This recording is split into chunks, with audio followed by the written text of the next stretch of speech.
Hello दोस्तों, कैसे हैं आप सब। आज की हमारी कहानी है बराबरी के रिश्ते। कुसुम चुपचाप काम में लगी हुई थी।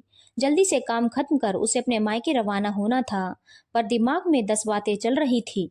घर का माहौल भी बड़ा ही भारी सा हो रहा था। हालांकि कोई कुछ कह नहीं रहा था, क्योंकि जिसे जो कहना था वो तो कल रात को ही बोल चुका था। सबके मुंह सूजे हुए थे। फटाफट काम खत्म कर कुसुम ने तैयार होकर अपने पति विशाल की तरफ देखा, इस उम्मीद के साथ कि वह भी चलने को तैयार हो जाए। पर विशाल ने उसकी तरफ ध्यान नहीं दिया। आखिर थक हार कर कुसुम अपनी सास रेखा जी के पास गई। मम्मी जी, मैं जा रही हूँ। ठीक है, पर शाम को जल्दी आ जाना, क्योंकि शॉपिंग भी करनी है। आखिर बेटी के ससुराल में गृह प्रवेश का प्रोग्राम 2 दिन बाद ही है, और निमंत्रण उन्होंने कल ही दिया है। मम्मी जी, विशाल जी और बच्चे जाते तो माँ को बड़ी खुशी होती। देख कुसुम, इस बारे में कल ही बात हो गई थी। मैं और कोई बहस नहीं चाहती। अपनी सास का दो टूक जवाब सुनने के बाद कुसुम चुपचाप कैब से अपने मायके के लिए रवाना हो गई। कैब में बैठने के बाद भी कुसुम को कोई चैन नहीं था। दिमाग अभी भी अशांत था। अपने मायके जाकर क्या बहाने बनाएगी, बस वही सोच रही थी। पति साथ क्यों नहीं आया? जब सब लोग पूछेंगे तो क्या जवाब देगी, बस उसी जवाब की रूपरेखा तैयार कर रही थी। पर रूपरेखा तैयार करते करते बरबस उसकी आंखों से आंसू बह गए, और कल रात का मंजर याद हो आया। कल रात जब वह किचन में काम कर रही थी तो उसके छोटे भाई गौरव का फोन आया। हेलो दीदी, कैसी हो आप? मैं ठीक हूँ, तू बता मम्मी कैसी हैं? मैं भी ठीक हूँ दीदी, मम्मी भी ठीक हैं। बोल, कैसे याद किया? दीदी, कल पापा का श्राद्ध है ना, तो आप लोग समय से आ जाना। ठीक है। कुसुम के ठीक है कहते ही गौरव ने फोन रख दिया। रेखा जी रसोई में आई हुई थी तो उन्होंने पूछा, किसका फोन था? गौरव का था। क्या कह रहा था? कल पापा का श्राद्ध है तो हमें बुलाया है।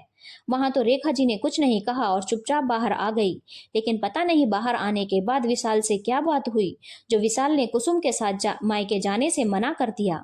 आखिर 3-4 बार पूछने पर रेखा जी ने ही कह दिया, ऐसे कोई निमंत्रण दिया जाता है क्या अपनी बेटी के ससुराल में? बस तुझे फोन करके कह दिया, इसकी कोई इज्जत नहीं है क्या?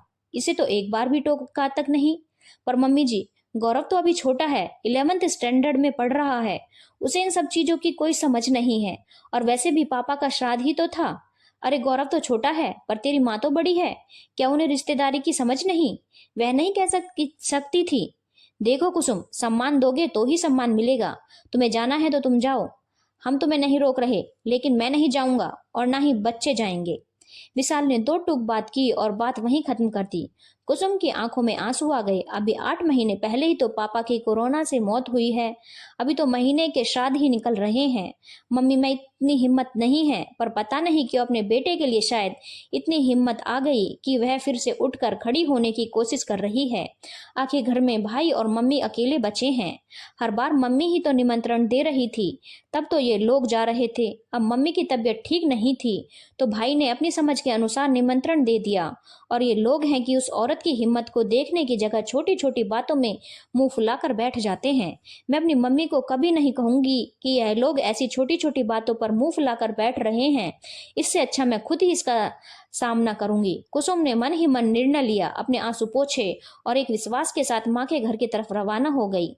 वहां श्राद्ध का काम निपटा कर के शाम को घर आ गई। दूसरे दिन उसने शॉपिंग वगैरह का काम फ्री करके पैकिंग वगैरह सब कर दी। लेकिन जब सब लोग तैयार होकर रेखा जी की बेटी के गृह प्रवेश के प्रोग्राम में जाने लगे तो कुसुम तैयार नहीं हुई। उसे इस तरह शांतिपूर्वक बैठे देखकर रेखा जी ने कहा, कुसुम, तुम अभी तक तैयार नहीं हुई? जल्दी करो, देर हो रही है। हमारी बेटी के घर में गृह प्रवेश का प्रोग्राम है, और वहीं हम लोग देर से जाएंगे तो अच्छा नहीं लगेगा। पर कुसुम ने कोई जवाब नहीं दिया। यह बात विशाल को अच्छी नहीं लगी तो विशाल ने कहा, कुसुम, माँ तुमसे कुछ कह रही है। समय क्यों वेस्ट कर रही हो? जल्दी से तैयार हो जाओ, देर हो रही है। हम सब तैयार हो चुके हैं। जी, मैं आप लोगों का समय वेस्ट नहीं कर रही हूँ। सारा सामान पैक हो चुका है और आपकी कार में रखा जा चुका है। बच्चे दोनों तैयार कर दिए हैं और आप दोनों भी तैयार हैं। बस आप लोगों को रवाना ही तो होना है। कुसुम का जवाब सुनकर एक बार तो रेखा जी और विशाल दोनों सकते में आ गए। तुम नहीं जा रही हो क्या? नहीं, मैं नहीं जा रही हूँ। क्यों? जब वो लोग पूछेंगे तो हम क्या जवाब देंगे? बस कह दीजिएगा कि निमंत्रण ढंग से नहीं दिया। यह क्या फालतू की बातें कर रही हो तुम? तमाशा मत करो, चुपचाप तैयार हो जाओ जाकर। नहीं, बिल्कुल सही कह रही हूँ। आपको यही जवाब देना है कि निमंत्रण ढंग से नहीं दिया। मुझे फोन करके तो कह दिया, और कैसे निमंत्रण देंगे? अच्छा, पर मुझे तो टोका तक नहीं। क्या घर के सदस्य नहीं?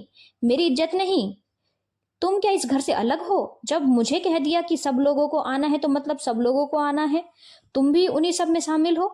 अच्छा, आपको निमंत्रण दिया गया है तो मैं इस परिवार का सदस्य हूँ, लेकिन अगर मुझे निमंत्रण दिया जाए तो आप लोग मेरे अपने नहीं। आपके लिए आपको अलग से टोकना पड़ेगा। ओहो, अब समझ में आया। तुम उस दिन का बदला ले रही हो मुझसे। देखो, इतना समय नहीं है कि मैं तुम्हारी फालतू की बातों का जवाब दूं। चुपचाप जाकर तैयार हो जाओ। क्या जवाब देंगे हम वहां पर, अगर तुम वहां नहीं जाओगी तो? लोग क्या कहेंगे मेरी बहन को कि एकलौती भाभी है, वह भी नहीं आई। जैसे मैं उस दिन अपने मायके जाते समय पूरे रास्ते सोचती जा रही थी कि मुझे मेरे पीहर जाकर क्या बहाने बनाने हैं, वैसे ही आप दोनों माँ बेटी भी बैठकर बहाने बना लीजिएगा। आखिर आप भी मेरी माँ के इकलौते दामाद हैं। और हाँ, क्या कहा था आपने, सम्मान दोगे तो सम्मान मिलेगा। उसी तरह अब मैं आपको कह रही हूँ, रिश्ते निभाओगे तो मैं निभाऊंगी, अन्यथा मुझसे भी कोई फर्क नहीं पड़ता। उम्मीद है कि आप लोग मेरी बात समझ गए होंगे। कुसुम की बातों का रेखा जी और विशाल दोनों के पास ही कोई जवाब नहीं था। दोनों अपने किए पर शर्मिंदा थे। दोनों ने अपने किए के लिए माफी मांग ली और इसके बाद ही कुसुम जाने को तैयार हो गई, इस वादे के साथ कि वह रिश्ते निभाएगी, अगर वह भी रिश्ते निभाएंगे तो। धन्यवाद दोस्तों। अगर आपको कहानी अच्छी लगी हो तो चैनल को लाइक, शेयर और सब्सक्राइब करना ना भूलें।